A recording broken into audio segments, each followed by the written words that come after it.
बच्चों, स्वागत है आप सबका मायू अकेडमी में। मैं महिमा आज आप लोगों को हेपेटाइटिस के बारे में पढ़ाऊँगी। अच्छा, हम शुरू करने से पहले मैं आप लोगों को एक बात बताना चाहती हूँ।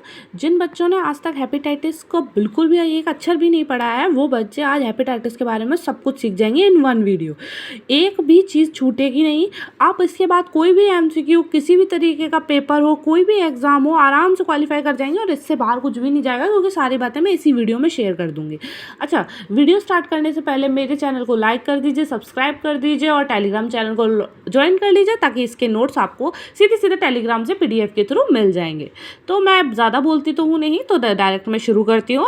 चलिए पढ़ाना मैं शुरू करती हूँ हेपेटाइटिस के बारे में। अच्छा, हेपेटाइटिस जो होता है ना, वो दो तरीके से होता है, मतलब दोनों साइड से होता है। हेपेटाइटिस बैक्टीरियल भी होता है और वायरल भी होता है, दोनों तरीके से होता है। और ये सबको पता है कि हेपेटाइटिस जो है वो एक लिवर का इन्फ्लामेशन है। यानी कि लिवर का इन्फ्लामेशन का मतलब होता है लिवर का स्वेलिंग हो जाना, बड़ा हो जाने का मतलब होता है सूज जाना।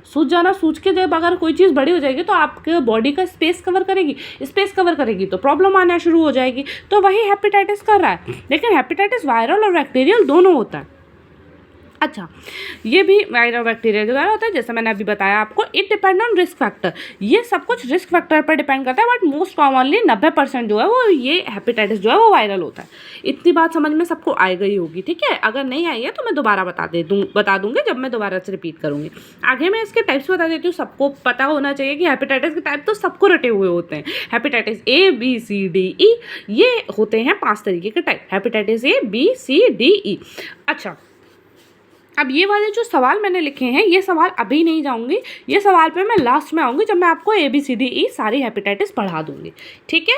चलिए मैं शुरू करती हूँ हेपेटाइटिस ए को पढ़ाना। अच्छा, अब हेपेटाइटिस ए, सबसे पहले यहाँ क्वेश्चन पूछ लिया जाता है कि कार्डिनल साइन क्या है हेपेटाइटिस का।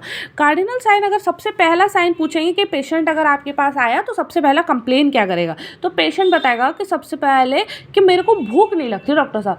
भूख का नहीं लगने का जो टर्म होता है उसे हम एनोरेक्सिया बोलते हैं। ये लिखी है एनोरेक्सिया की स्पेलिंग, एनोरेक्सिया बोलते हैं हमें भूख नहीं लगना। और सबसे पहले उसकी चीफ कंप्लेन जो रहती है वो एनोरेक्सिया रहती है कि डॉक्टर साहब मुझे भूख नहीं लगती। और जो साइन दिखाई देंगे, जो हम लोग देख पाएंगे, वो होता है बॉडी का येलोइश होना, स्किन का पीला पड़ना, स्क्लेरा, यानी कि आंखों के जो वाइट होता है ना, उसके इसे स्क्लेरा बोलते हैं। आप लोगों को पता होगा, नहीं पता है तो कोई बात नहीं, मैं अगर आप मुझे कमेंट में बता दीजिएगा, मैं एक आई पर भी पूरी रिलेटेड वीडियो बना दूंगी। आई ईयर जिस पे आपको चाहिए वो आप मुझे कमेंट में बताना, मैं पूरा बता दूंगी आपको, ठीक है। तो स्किन, स्क्लेरा और म्यूकस, ये सारी चीज़ें जो होती हैं वो पहला साइन होता है हेपेटाइटिस दिखने का, ठीक है। और आपको पता है अगर स्किन पीली पड़ने लग जाए तो इसका मतलब हम उस आदमी को जॉन्डिस होना शुरू हो गया। अगर जॉन्डिस हो रहा है तो हाइपरबिलिरूबिया, यानी कि बिलिरुबिन का लेवल बढ़ रहा है, इस वजह से जॉन्डिस हो रहा है। और बिलिरुबिन का लेवल बढ़ा कौन रहा है? हेपेटाइटिस। कौन बढ़ा रहा है? हेपेटाइटिस वाला वायरस, यानी कि वो वायरल है एक तरीके से, समझ पा रहे हो आप। वो बिलिरुबिन का लेवल बढ़ा देता है, इसी वजह से जो बॉडी जो होती है ना वो हमको पीली दिखाई देने लगती है, ठीक है। अब अदर साइन देख लो। एम्बर कलर का यूरिन आने लगता है। एम्बर कलर का यूरिन आने का कारण होता है यूरोबिलिनोजन बढ़ना।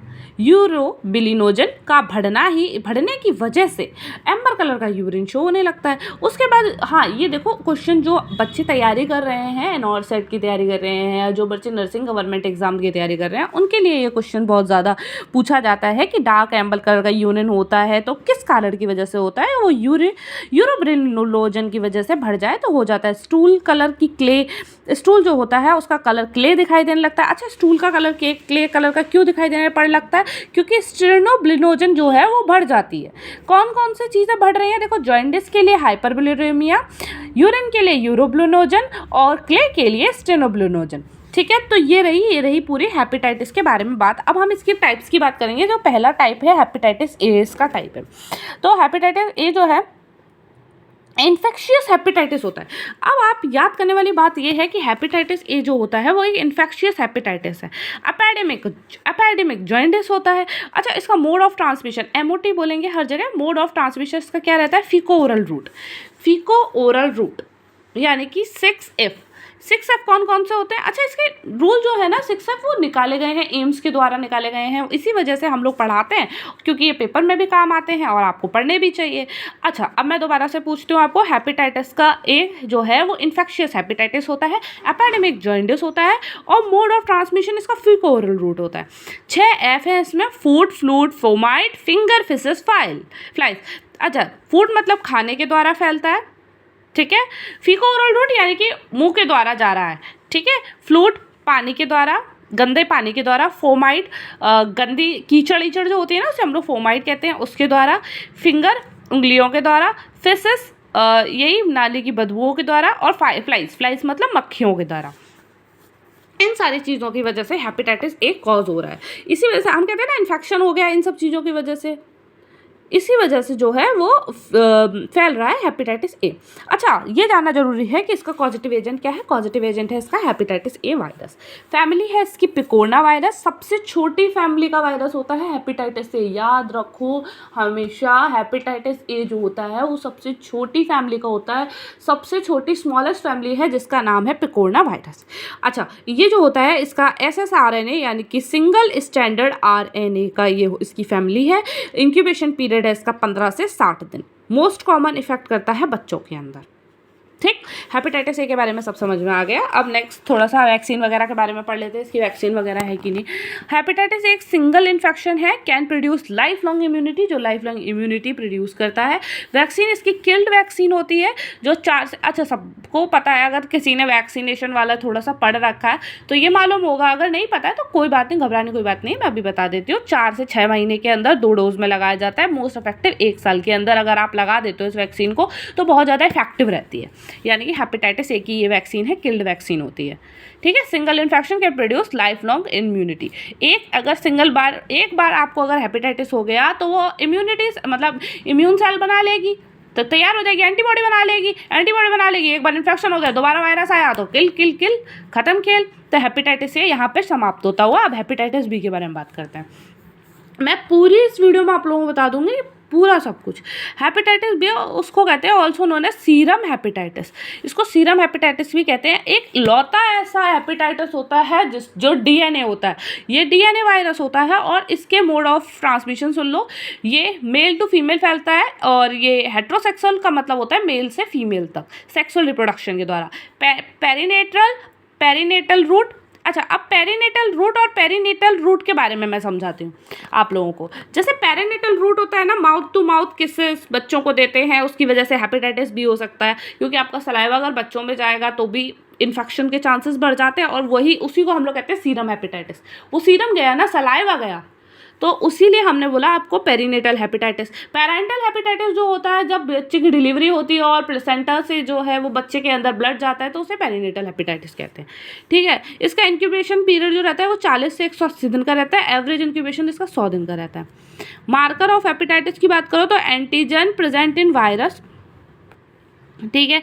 एंटीजन जो वायरस में प्रेजेंट रहता है, if antigen stay more than 3 month, अगर एंटीजन जो है वो 3 मंथ से ज़्यादा हो गया तो वो क्रोनिक स्टेज में पहुंच जाएगा। एंटीजन जो होता है उसे हम वायरस ही कह रहे हैं। अब ये मार्कर हम किसके बारे में बता रहे हैं? हेपेटाइटिस बी के मार्कर हैं ये। अगर वो 3 महीने तक अगर आपने उसको ढिलाई दी तो वो क्रोनिक स्टेज में पहुंच जाएगा और अपने मार्कर सेट कर लेगा। अब थोड़ा सा हम जान लेते हैं मार्कर किस किस टाइप के सेट करता है ये। सरफेस, कोर और एनवलप, 3 तरीके के मार्कर हैं इसके। जैसे यहाँ पे मैंने लिखा है HBASAG। एस का मतलब है surface, hepatitis surface antigen, hepatitis core antigen, hepatitis envelope antigen. AG का मतलब होता है एंटीजन। ये 3 तरीके के एंटीजन वो बना लेता है। ये देखिए जैसे इसमें मैंने दिखाया है, बाहर का, अंदर का और इसके अंदर का। सबसे पहले अच्छा कौन सा तोड़ेगी तो फर्स्ट एंटीबॉडी अपियर सबसे पहले घुसेगी इन्फेक्शन लगाने के लिए HBACAG, यानी कि सी का मतलब बताइए क्या होता है? कोर इन्फेक्शन वहीं से शुरू होता है, वहीं का सबसे पहले हमें तोड़ना होता है। जब हमारी बॉडी रिपेयर होती है, सही होने की कोशिश करती है, सबसे पहले कोर टूटेगा। कहते हैं ना कोर बॉडी होती है, तो कोर मतलब मजबूत ही चीज़। जो अगर आप मजबूत चीज़ अगर किसी की तोड़ दोगे तो वैसे भी सारा कुछ सही हो जाएगा। अब सेकंड एंटीबॉडी HBEAG, यानी कि वायरस ट्राई टू रिप्लिकेट करने का ट्राई करता है, और थर्ड एंटीबॉडी इन्फेक्शन का ख़त्म कर देता है, यानी कि उसकी सरफेस को भी वो तोड़ देता है। ये होती है पूरी हेपेटाइटिस बी। की कहानी यहाँ समाप्त। अच्छा, अब मैं सोच रही हूँ एक और वीडियो इसके लिए बना लेती हूँ, क्योंकि ये थोड़ा सा बड़ा वीडियो हो रहा है। अगर नेक्स्ट वीडियो में सेकंड पार्ट में देखेंगे हेपेटाइटिस सी के बारे में, डी के बारे में और ई के बारे में, ठीक है, और इसके ट्रीटमेंट वगैरह के बारे में देखेंगे, ठीक है। तो आप लोग मेरे साथ बने रहिएगा। अभी के लिए इतना ही। जय श्री राम दोस्तों, और कमेंट में मुझे बताइएगा वीडियो कैसी लगी। धन्यवाद, बाय बाय।